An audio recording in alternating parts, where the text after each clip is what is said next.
children speaking forgotten dialects, past lives, or hidden linguistic genius? Asterisk. When 4-year-old Elena Vasquez first spoke the words Ayu Kamasaki Tata to her grandfather in their Phoenix kitchen, the elderly man's coffee cup slipped from his trembling hands, shattering against the tile floor. Those words spoken in a dialect of Raramuri that had been extinct for over 60 years were the same phrase his own grandmother had whispered to him as a child, a phrase that meant, "I remember you, grandfather." Elena had never heard this language before. Her family had lost their indigenous tongue generations ago, assimilated into English-speaking America. Yet here was their youngest daughter, speaking with the fluidity of someone who had lived entire lifetimes in words that shouldn't exist in her small world.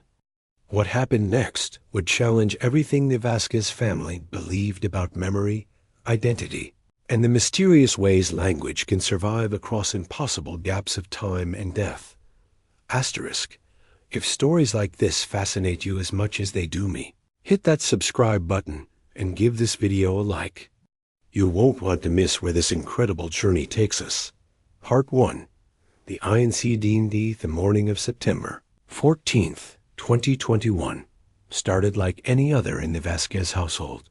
Elena's mother, Maria, was preparing breakfast while her father, Carlos, got ready for his construction job. Elena, then 4 years and 2 months old, sat at the kitchen table with her 78-year-old grandfather, Joaquin, who had moved in with the family after his wife's death the previous year. Joaquin had been teaching Elena simple Spanish words during their morning routine, a tradition that connected her to her Mexican heritage. But on this particular morning, as he pointed to his weathered hands and said, "My nose," Elena looked up at him with unusual intensity and responded in a language that sent chills down his spine. "Ayu Kamasaki Tata, Karajoy Eka." The words came out with perfect pronunciation, each syllable crisp and deliberate. Elena's small hands moved in graceful gestures as she spoke, her dark eyes fixed on her grandfather's face with an expression far too knowing for a child her age. Joaquin sat frozen. He recognized fragments of what she had said. It was Raramuri, the language of the Tarahumara people from the Sierra Madre Mountains of Chihuahua, Mexico. But this wasn't just any Raramuri. This was the particular dialect his grandmother had, spoken to him as a child, a version of the language that had been slowly dying even in the 1950s. "You digest Mia?" he whispered, asking what she had said. Elena tilted her head, seeming confused by his Spanish response. She repeated the phrase more slowly, as if speaking to someone who was hard of hearing. Then she added something that made Joaquin's heart race. "Tata, Vaichi Kis Tamuga? Why don't you understand?" Maria noticed her father's pale complexion and rushed over. "Papa, que pasa? What's wrong?" Joaquin could barely speak. She's speaking my grandmother's language. The words she said, they mean, "I remember you, grandfather." "I've been waiting so long." Elena continued speaking, in the strange tongue, her voice taking on an almost ceremonial quality. She seemed to be reciting something, perhaps a prayer or traditional saying, her small hands moving in patterns that suggested deep familiarity with the language's rhythms. Maria knelt beside her daughter, studying her face. Elena's usual playful demeanor had been replaced by something more serious, more adult. When she finished speaking, she looked expectantly at her grandfather, as if waiting for him to respond in kind. "Elena, sweetheart, where did you learn these words?" Maria asked gently. The child looked puzzled. "From before, Mommy, when I lived with the people in the mountains, when I was big like you." The statement hung in the air like smoke. Elena had never been to the mountains of Chihuahua. The family had been living in Arizona for 3 generations, and while they maintained their Mexican identity, they had lost most of their indigenous connections decades ago. Joaquin reached for his phone with shaking hands and began recording. Elena continued speaking, sometimes switching between Spanish and the mysterious language, but always with the same inexplicable fluency. She spoke of memories that couldn't be hers, of weaving baskets, of ceremonies in mountain caves, of people with names that sounded ancient and unfamiliar. That evening, after Elena had fallen asleep, Joaquin sat in his room listening to Thea, recording over and over. The language she spoke was definitely Raramuri, but it was a version he hadn't heard since his childhood visits to his grandmother's village that had been abandoned in the 1960s when the last speakers died or moved away.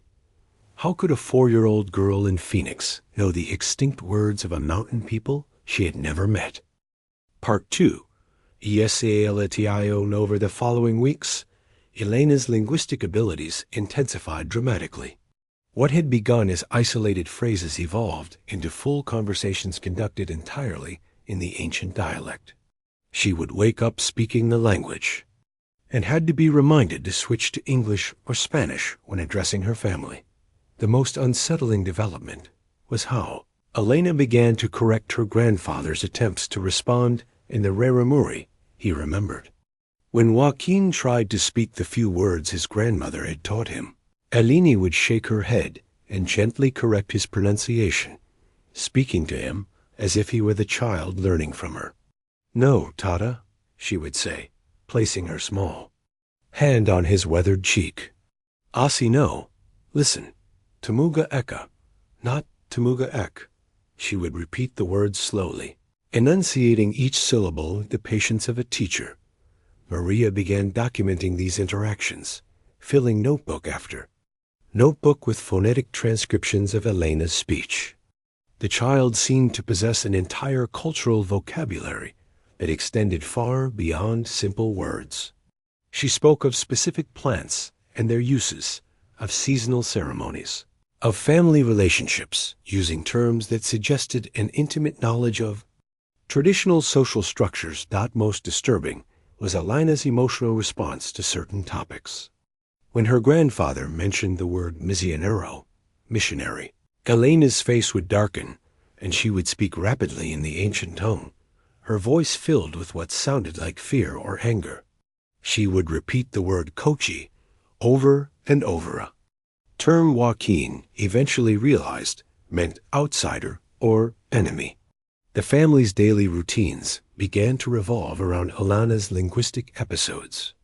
She would spend hours sitting cross-legged on the floor, speaking to invisible companions in the mountain language. During these sessions, she would use a formal ceremonial tone that suggested she was participating in traditional rituals or telling sacred stories. Carlos, initially skeptical of the whole situation, became increasingly concerned when Elena began rejecting modern conveniences. She refused to eat with forks, insisting on using her hands in very specific ways. She would only drink from clay cups, throwing tantrums when offered plastic or glass containers. When Maria tried to dress her in her usual clothes, Elena would point to her chest and speak urgently in Raramuri, seeming to describe different types of traditional garments. The breaking point came when Elena began having what appeared to be emotional breakdowns related to her memories. She would cry inconsolably about being separated from her other family, and would ask when she could go back to the mountains. During these episodes, she would speak only in the ancient language, her words tumbling out in rapid, urgent torrents that seemed to carry deep emotional weight. Dr. Sandra Martinez, the family's pediatrician, initially suggested that Elena's behavior might be related to an overactive imagination or possibly early signs of a dissociative condition. However, Dr. Martinez admitted she had never encountered anything quite like Elena's linguistic abilities in such a young child. The family's extended network began to notice the changes during visits. Elena would greet relatives with formal gestures and attempt to speak in her mysterious language, becoming frustrated when they didn't understand. She seemed to expect a level of reverence and formality that was entirely inappropriate for a preschooler. Joaquin found himself researching his family's history with new urgency. He contacted distant relatives, elderly community members, and anyone who might have knowledge of their indigenous heritage. The responses were troubling. Several older relatives confirmed that Elena's pronunciation matched their own childhood. Memories of the language, but none could explain how she might have learned it. By October 2021, Elena's ancient persona had become dominant. The cheerful, playful child they had known was increasingly overshadowed by someone who seemed to carry the weight of old memories, old sorrows, and an old way of life that was trying to reassert itself through her young voice. The family faced a choice: seek professional help to cure Elena of her linguistic obsession, or pursue the mystery deeper to understand what was happening to their daughter. Part 3. The Einvestigatao, and desperate for answers, Maria reached out to Dr. Alejandro Ramirez, a linguist at Arizona State University who specialized in indigenous languages of Mexico. Dr. Ramirez had spent 15 years documenting dying languages and was initially skeptical when Maria described Elena's abilities over the phone. "Mrs. Vasquez," he said carefully, "Raramuri has several dialects, but most are still spoken by communities in Chihuahua. What you're describing sounds like it might be a more recent variety that your daughter could have been exposed to through media or..." "Doctor," Maria interrupted, "she speaks about things that don't exist anymore. She talks about ceremonies, about people, about a way of life that my father says disappeared when he was young. Please, just listen to the recordings." Dr. Ramirez agreed to analyze the audio files Maria had compiled. The phone call that followed changed everything. "Mrs. Vasquez," Dr. Ramirez's voice was tight with disbelief, "what your daughter is speaking is not modern worry. It's an archaic dialect that I've only encountered in ethnographic recordings from the 1940s and 1950s. The grammatical structures, the vocabulary, this is a form of the language that hasn't been spoken fluently by anyone for at least 60 years. On November 3, 2021, Dr. Ramirez arranged to meet with the family, bringing with him Dr. Carmen Flores, an anthropologist from the University of New Mexico who had specialized in Tarahumara culture, and Dr. Patricia Morales, a child psychologist who had experience with unusual developmental cases. The meeting took place in the Vasquez living room, with cameras rolling to document the interaction. Elena, initially shy around the strangers, gradually warmed to Dr. Flores when she greeted her with a simple phrase in modern Raramuri. Elena's response was immediate and startling. She replied in the ancient dialect, effectively correcting Dr. Flores' modern pronunciation while welcoming her with words that suggested formal cultural protocols. The child understood that my modern Raramuri was the newer version, Dr. Flores explained in her subsequent report. She responded as if I had made an error in traditional etiquette, using ceremonial language that I've only seen in historical documents from the early 20th century. During the 6-hour session, the team presented Elena with various cultural artifacts and historical photographs. When shown images of modern Tarahumara communities, Elena showed mild interest, but repeatedly pointed out that things looked different or wrong. However, when presented with photographs from ethnographic studies conducted in the 1940s, she became animated and began speaking rapidly in the ancient tongue. The most remarkable moment came when Dr. Flores showed Elena a recording of a traditional Raramuri ceremony from 1952. Elena listened intently, then began to sing along with portions of the ritual, her small voice harmonizing with the ghostly voices from 7 decades past. She knew words to songs that existed only in archival collections. She's not just speaking the language, Dr. Ramirez noted in his field notes. She's demonstrating cultural knowledge that suggests deep familiarity with specific traditions, seasonal practices, and social customs that weren't documented in any accessible sources. The investigation team discovered that Elena's vocabulary included specialized terms for traditional weaving techniques, specific ceremonial objects, and agricultural practices that had been abandoned generations ago. She could describe the preparation of traditional foods, using ingredients and methods that weren't found in any modern cookbook or cultural guide. Most unnervingly, when asked about her other life, Elena provided specific details about daily routines, family relationships, and seasonal ceremonies that aligned perfectly with what anthropologists knew about traditional Tarahumara life from the mid-20th century. The team's preliminary findings were both fascinating and disturbing. Elena possessed impossible knowledge of a cultural system that had largely disappeared before her grandparents were born, and she spoke with the fluency of someone who had lived that life intimately. Part 4. The BREAKTHROUGAtion's most stunning discovery came when Dr. Flores decided to pursue Elena's specific claims about her other life. The child had consistently mentioned living in a place called Reijo Goshi, a name that meant nothing to the researchers initially. She spoke of a family with specific names, of seasonal migrations between mountain camps, and of a woman named Macha Lupita who had taught her to weave. Elena's descriptions were remarkably detailed.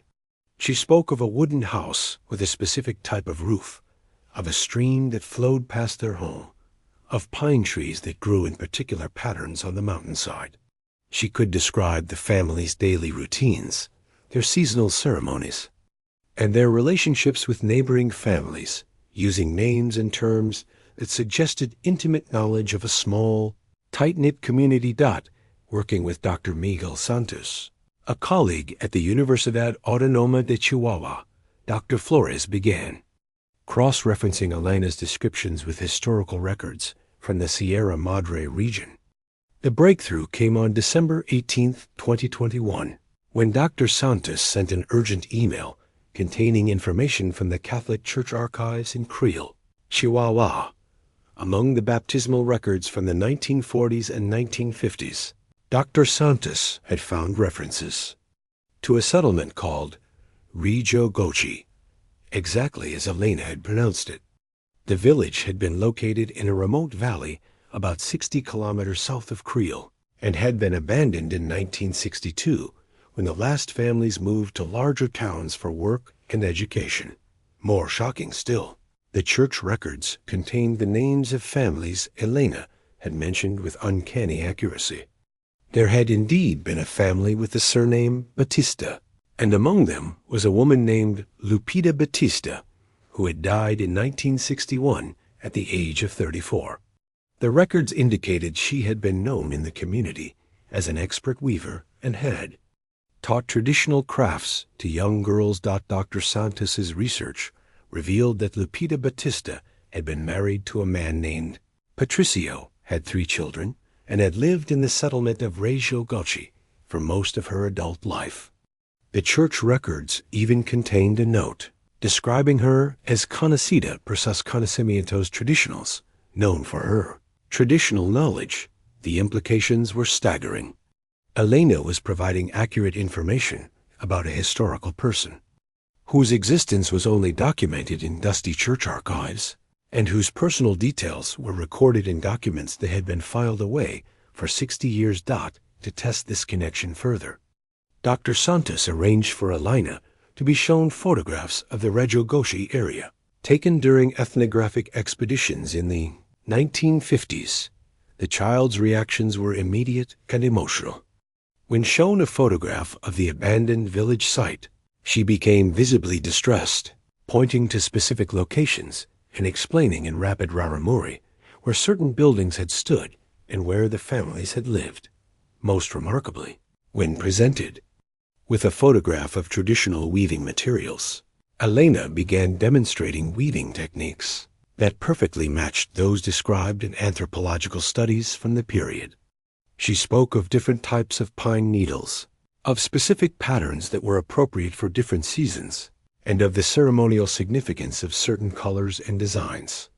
The final piece of evidence came when Dr. Santos located Francisco, Batista, Lupita's surviving nephew, who was living in a senior care facility in Chihuahua City. The elderly man, now 86 years old, confirmed many of Elena's details about the family and the village. Most remarkably, when Dr. Santos played recordings of Elena speaking, Francisco began to cry. "Esi es la voz de mi tia," he whispered. "That's my aunt's voice. She spoke exactly like that, with the same rhythm, the same way of saying the old words." The scholarly community was divided. Some dismissed the case as an elaborate coincidence, or suggested that Elena had somehow accessed information about the village through unconventional means. But a growing number of researchers found themselves confronting an impossible scenario. A 4-year-old girl who possessed intimate knowledge of a life lived by a woman who had died 60 years before Elena was born. Part 5. The CUNF-RUNTEIO in the story of Elena Vasquez might have remained within academic circles if not for Dr. Ramirez's decision to present the case at the International Conference on Indigenous Languages in February 2022. The presentation, titled Anomalous Cultural Linguistic Knowledge in a Pre-Literate Child, sparked immediate controversy and attracted skeptics from around the world. Dr. James Morrison, a prominent linguist and skeptic from Stanford University, attended the conference, specifically to challenge the findings. His confrontation with Dr. Ramirez was heated and later posted online, where it garnered significant attention in academic circles. "You're asking us to believe that a 4-year-old has access to memories from a woman who died before her parents were born," Dr. Morrison argued during the tense Q&A session. The more reasonable explanation is that the child has been exposed to this information through modern sources, or that the family has unconsciously coached her responses.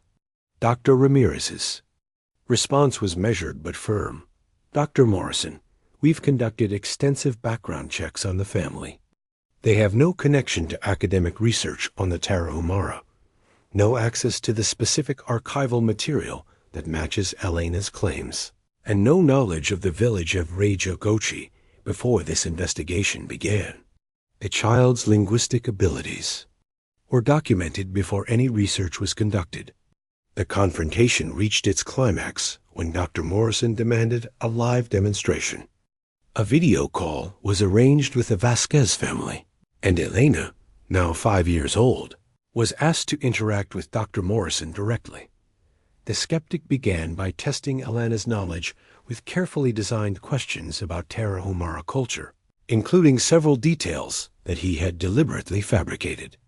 Elena immediately identified the false information, explaining in her mixture of Spanish and ancient Raramuri that certain practices he described were not the way and not from the mountains.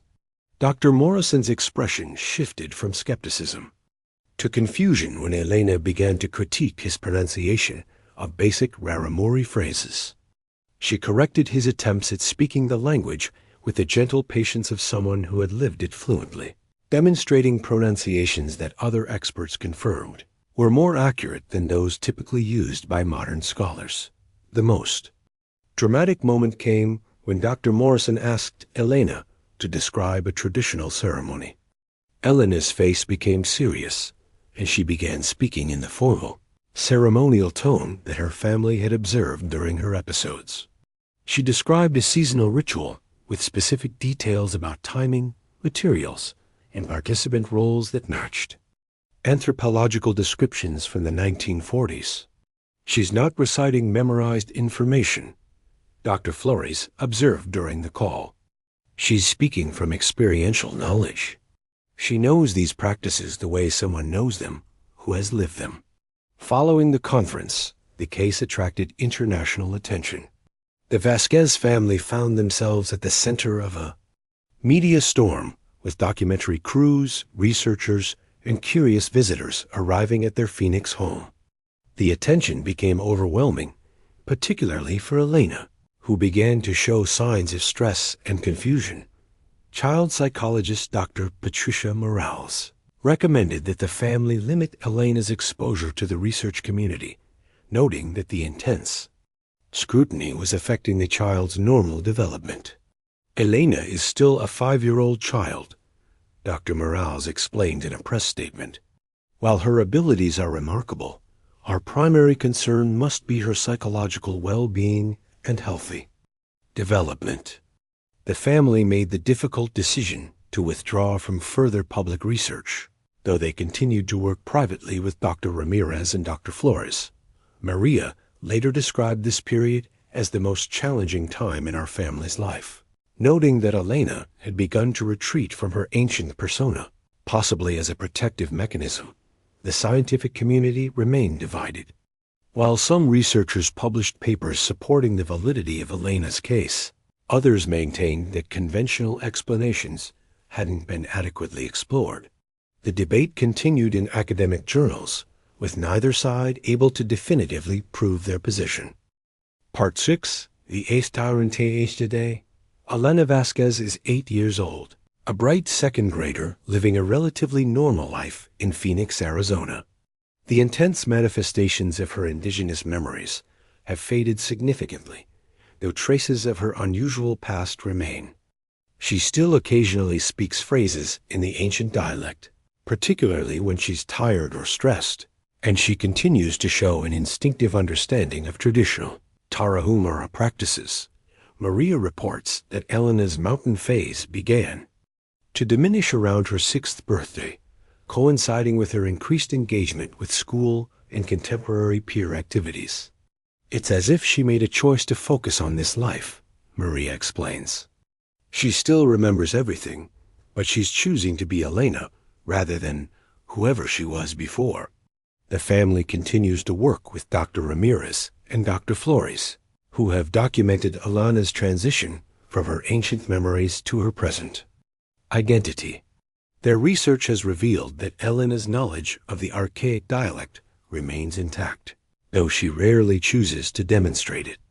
When tested recently, she could still understand traditional songs and ceremonial language with remarkable accuracy, though she expresses preference for contemporary activities. Dr. Ramirez has published several papers on Elena's case, contributing to a growing body of research on children who display impossible knowledge of historical periods and cultures.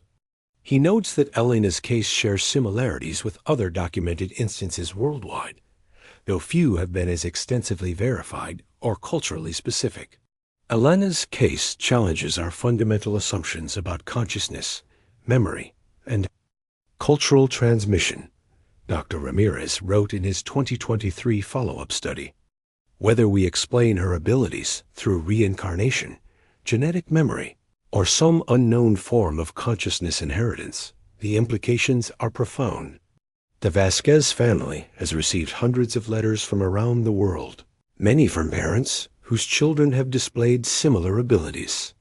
Maria has become an unofficial support network for families dealing with what researchers now call historical consciousness phenomena in children. Other documented cases have emerged through their network, including 6-year-old Tommy Begay in New Mexico, who speaks a dialect of Navajo that his elderly grandmother insists died with her grandfather, and 9-year-old Isabella Cruz in California, who demonstrates knowledge of 19th century Mexican folk practices that aren't found in any modern cultural preservation efforts.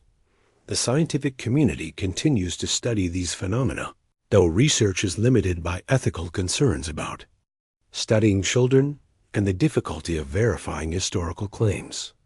The Institute for Cultural Memory Studies at the University of New Mexico has established a database of similar cases, documenting over 150 instances of children displaying impossible cultural and linguistic knowledge.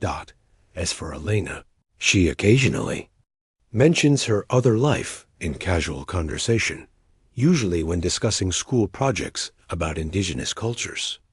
She corrects inaccuracies in her textbooks matter-of-factly, explaining to her teachers that certain descriptions of traditional practices are not how it really was. Her teachers have learned to research her corrections, which invariably prove to be accurate, Last month, Elena asked her mother if she could visit the mountains of Chihuahua someday. When Maria asked why, Elena replied simply, "I want to see if the stream still runs past where our house used to be." The request was made with the casual tone of a child wanting to revisit a beloved vacation spot, not as someone contemplating a pilgrimage to an ancient homeland. The mystery of Elena Vasquez remains unsolved, a puzzle that challenges our understanding of consciousness, memory, and cultural transmission.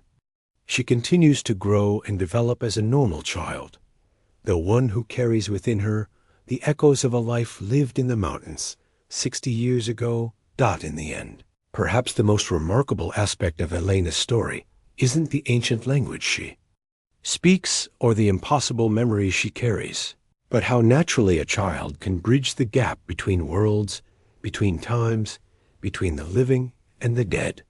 If the voices of the past can truly speak through the innocent words of children, then perhaps we are all repositories of forgotten wisdom, waiting for the right moment to remember what we once knew.